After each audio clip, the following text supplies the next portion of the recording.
I read a script and I will automatically have a gut feeling towards it. The philosophy is following that in combination with how the dialogue goes with the director who I'm going to work with. If those two align, it's a very good start.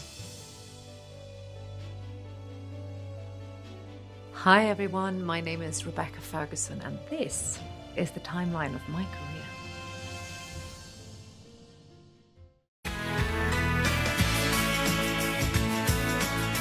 The whole story, I think, about getting the role in Nya Tider, New Times, was I started off in a modelling agency because my mum had forced me in to do this competition, but I was far too short and obviously didn't look like a supermodel, so I was put into the people category. And that's when the soap opera looked for their actresses. They went through the people catalogue. And I was asked to do a casting, and I think I turned it down once or twice until my mother pushed me into the rooms and forced me to do it. I think at the age of 15, it was a good age to capture someone, I think, because the work environment became second nature to me. We were doing 2.5 episodes a day, so you would receive all of your scripts on the Friday for the entire week, and then you study during the weekend. We had 2 sets shooting at the same time, and because I was the lead, I had to run in between. So I rehearsed, then shot, then rehearsed, then shot, and shot and rehearsed. It was an intense learning skill in learning lines and crying very fast. I draw the blade upon myself. If you come one step closer, I will cut my throat and die right here. Play acting. I will not be your mistress. This was my first ever casting that wasn't in Sweden. And I did have approximately 7 birth scenes, I think, where I had to give birth in different variations, you know, in bed, on all 4, on 2 blocks of stones, pushing balloons down. Having my first casting abroad and landing that role and then being nominated with the most incredible actors, it was terrifying and wonderful and odd and unimaginable. Take care of him for me.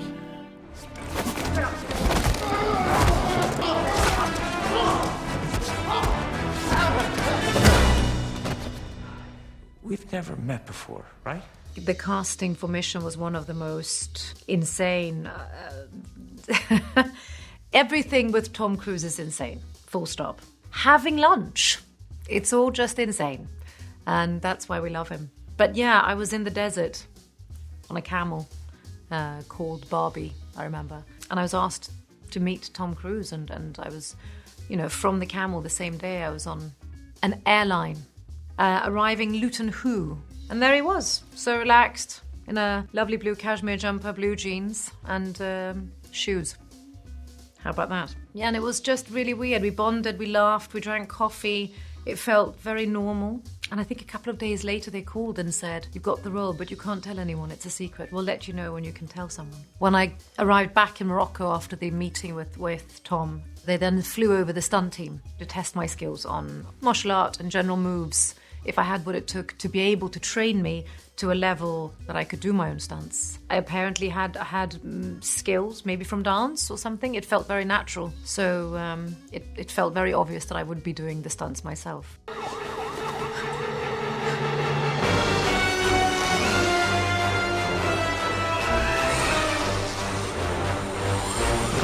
That was the first day of shooting. And I remember heights was an issue for me. And Wade put me in a harness and he brought me up 2 meters and then slowly dropped me down. And then he brought me up to like 4 meters and slowly dropped me down. And then he just kept on bringing me up and up and up to 15 or something. And he just let go of the release. So I flew with total force down and then a soft landing.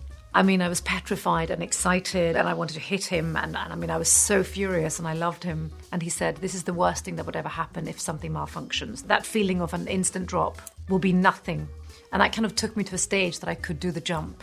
But I remember swearing when I jumped up and I straddled Tom and he held me and I just, every single bad word I could say, I just screamed in his ear and he went, "Great, are you ready then?"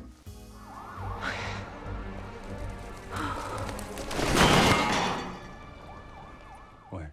This afternoon when the police brought Scott back home, she was across the street. And when she saw me, she got aggressive. Aggressive how? What if Rachel killed Megan? Funnily enough, I had just accepted the role and I went on holiday. And by the pool, there were 3 separate people reading the book. And my ego just wanted to run up and go, "I'm Anna, by the way."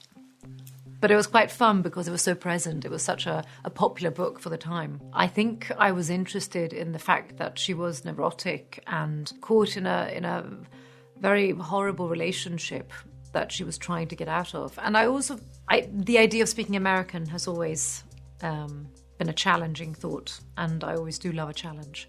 And then also, to be honest, one of my main reasons was I really wanted to work with Emily Blunt. She's absolutely phenomenal.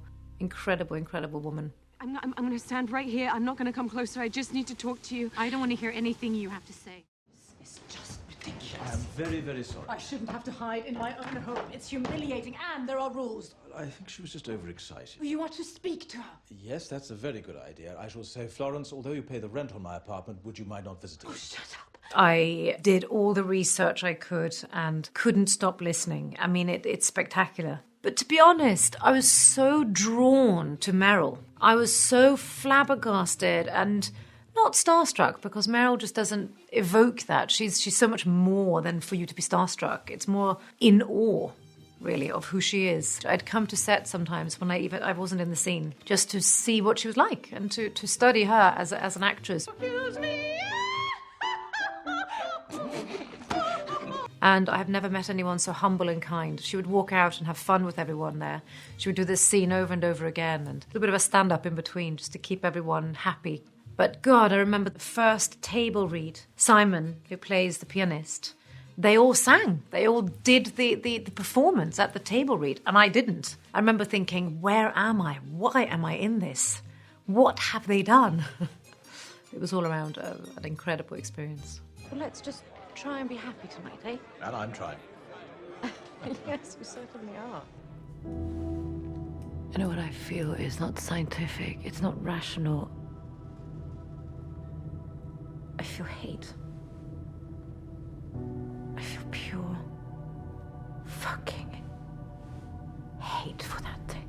I remember walking around with Daniel Espinosa, the director. He was so extremely eloquent, very smart, mathematical, philosophical. I mean, the man plays chess to calm down. I was excited about his brain. I was excited about where he wanted to take this. I also love being thrown into environments that I've never been before. I mean, I had to do harness work and line works with rope to hover and to look like we were floating in the ISS, International Space Center. I found the floating quite difficult because what you don't understand is counter reactions to things. If you push something, something else moves in a different direction. There is never a stillness. You're constantly hovering. So when we were doing scenes and just talking, we were sitting on big Pilates balls and kind of moving around. There was never a moment where you could just be still. And when you learn lines and when you're having a discussion or when you're listening to each other, I pause, I look, I listen, but you can't. And if someone's going to also now throw in a third situation of giving you something or water's coming, you're going to have to push up from this angle to grab the water from this angle and come back to a conversation. So your brain is literally trying to handle 4 or 5 things at the same time. What I think is interesting is every film I do, we can compare to a nature disaster, politics of today. It's all constantly on the agenda. But you can also just simplify it with the fact that it's just a story. It's a story about people being stuck in an environment and having something threatening them, and them all reacting in different ways due to their past or due to their own torment. And I think I saw that this film in a much more simpler way, how we respond to threat and what is threat. And you said you've been your plan all along, to make sure that creature doesn't get to Earth. Of course, you are the American. I believe I might have heard of you. Oh, well, if you've heard of me all the way over here, I must be doing something right. That or something very wrong.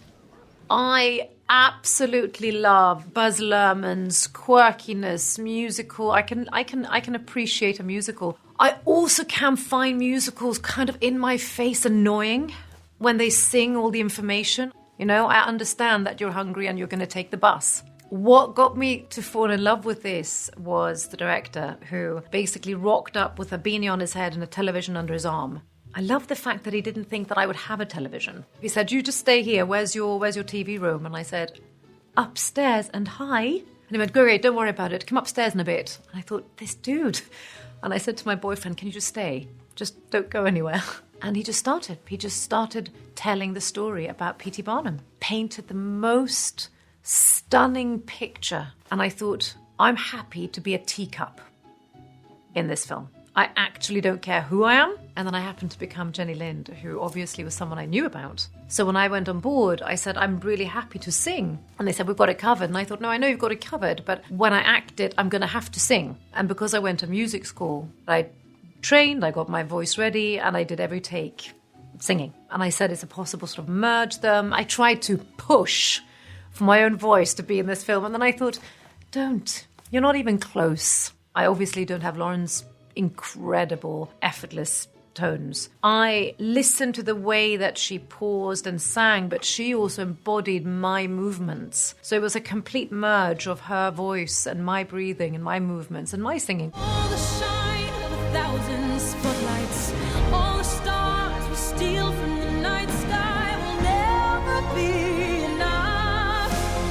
never be enough. It was really fun, and I would see Hugh and all the oddities train together, and I would always feel a little bit left out, a little bit like Jenny probably. I wanted to be in the gang, in the cool gang. Such a fun shoot. Hugh is a really, really close friend, which means the environment is a complete, utter safe space. You can do silly choices, you can challenge each other, you can throw curveballs, you can discuss things and test limits, because when you're that close, you know limits. He's a thespian. People come to my show for the pleasure of being hoodwinked. Just once I'd love to give them something real. Now tell me where he is. I can't help you. I will get to him one way or another. Please don't make me go through you. I was about 6 months pregnant, I think, and I was quite big, and I still was doing the stunts. So yes, we had buckets on the set. I would throw up, and to be honest, I would hide those buckets. No one really knew about it, because I knew that if I would tell them, then they would call it a day. I do actually have a story, which I'm not sure if I should share. It's about a fanny fart. That's literally when we fart with our fannies. I'm going to go for it. I don't care. Sean Harris is one of the actors. He is awkward, uncomfortable, so terrifyingly scary, and he knows it. And then I kind of fell in love with him in the second film. We got a good connection. And there's a scene where I do my famous killer thigh move when I jump up and I wrap a leg around. Since I'm ridiculously pregnant and boobs out to here, they forklift me up. I have, I think, 4 stunt guys lifting me up on him. And I do the twist, and he kind of lies down on the ground. I have to position myself. Positioning yourself on top of someone's face when you're pregnant, not sexy. And I then have to grab my leg around his neck, and I pull my leg, and the biggest fanny fart comes out. And he's literally caught between boobs and my big tummy. And all I heard was, "Get me out of here!" And I, sad enough, said, I can't. Just deal with it. I can't move, babes.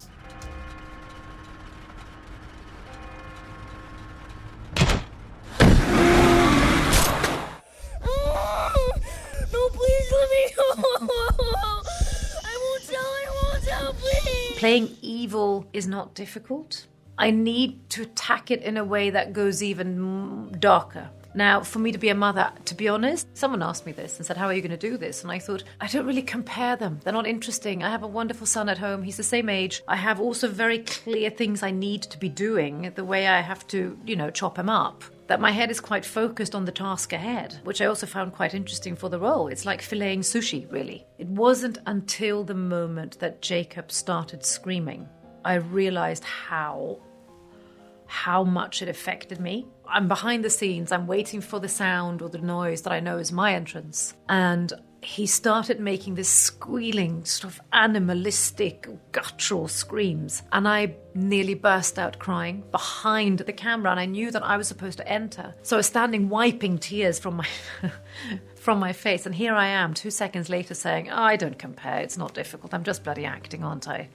I went motherly. Was my choice. I cradled him. To play someone embracing a child and shushing them and lullabying them into safety before killing them would probably be the most abhorrent, horrendous thing I could ever imagine. But Jacob sold that. He made that scene. Damn, I thought he had another few minutes in it. I wanted to mimic a little bit of facial movements like Jack Nicholson did when he walks up the stairs, but I needed it to be mine, not his. And we hadn't really decided how she reacts in here, but I was playing her character that had these tentacle emotions. So I tried to access that when I was walking and sensing all the characters that have been in this house previously. I remember touching the walls. And then I remember walking, and then he said, to your right is the elevator. And I remember just thinking, well, hi there. I remember just sort of communicating to this memory of something I could feel. It was just, for me, wonderful. We are House Atreides. There is no call we do not answer. The Emperor asks us to bring peace to Arrakis. House Atreides accepts! I was very knowledgeable on Denny's work, which was enough to have a meeting with him. And he walked me through the story and thrown into his childhood dream. And to be a part of someone's nostalgic sort of memory of something is even better. And after that, obviously, I got the book up. I read scripts. It wasn't difficult in the sense that Denny had a vision. And then within that, he gave me space to play and to bring my own idea of a scene. And then I had, the most exquisite actors to work against. I mean, Timothy Chalamet, Charlotte Rampling, Stellan Skarsgård. I mean, just so many. Will you protect Paul? With my life. There are two separate versions of desert that were needed for the film. So we have the rocky, hilly, mountainy locations of Wadi Rum. And then we went to Abu Dhabi, but it was so hot that we could only film from 5:30 until 7 a.m. until the sun came up, because the heat was so hot the cameras would literally melt. And we were in these suits, which was manageable when it was that hour, but then later on it was unbearable. What if I'm not the future of House Atreides? I remember one of the scenes, I didn't really understand how large these sandworms were going to be. And I remember there was a scene where we were running and we have one nearby and Denny says, and then look at it. And I remember thinking, oh, no, there it is. And he goes, no, look up. And I went, oh, no. And he goes, no, look up. And I kept on going. I remember thinking, wow, the scale of this is pretty insane. I think I evolve constantly with each job that I do. Sometimes I think you just need to shake it up a bit. Why do I act in a certain way? Why do I have certain tics and mannerisms, which puts me in very stereotypical roles? So I need to change my action to be offered the roles that I'm also after. I very rarely feel pressure when it comes to making a film. I deliver a character. I have fun doing it. To bring it back, for example, to Tom Cruise, he always makes movies for the audience. Every time, if you're next to him on set, he will ask the question, how will the audience receive this? Do they understand the arc? He constantly thinks about them. I constantly think about myself. Because I think about a character, I create a character, I have fun with a character. Overall, I just want people to have a great experience and to enjoy the film.